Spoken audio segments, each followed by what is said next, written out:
Before I moved to Olympia, I was that banjo guy.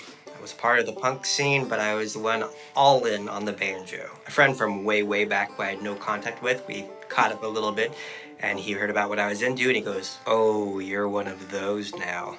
Rude.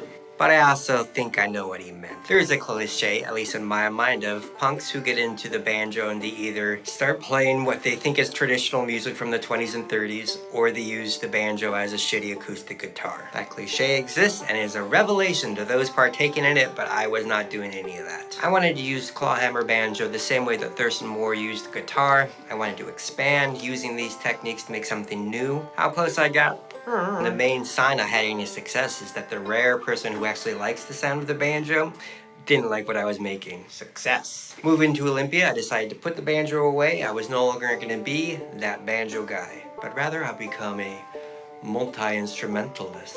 It's a bingo, because if anyone knows me as a musician, it's because I make music that's all over the place. I do it all, and the banjo is just a tool in my toolbox. Success, I did it. The Siren Before the Storm is the first song I wrote on the banjo in probably 10 years since moving to Olympia. I was working on an arrangement of a Bob Dylan song using the two-finger Doc Boggs method. I liked the arrangement that came for the song. I was just like, yoink, thank you Bob Dylan, that will be mine now. Considering how much I actually like the lyrics to this song, it was written incredibly fast. Usually it's a bit of work, start with an idea, make the timing work, edit it, practice singing it, edit some more. This one was done in a morning. The main influence would be the first few verses of the Wallace Stevens poems, The Man with the Blue Guitar.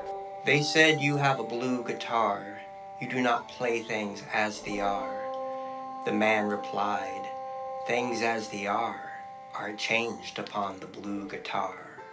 So good. The idea that music and art can change the world is very attractive. But can it? I don't know. I don't think so.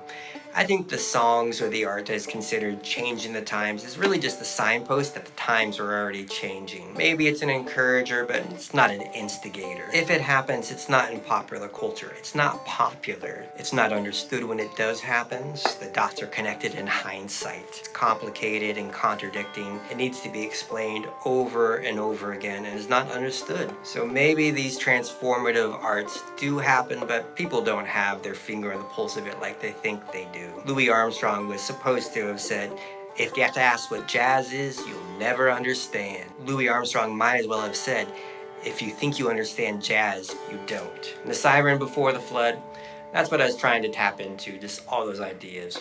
Poof, came out.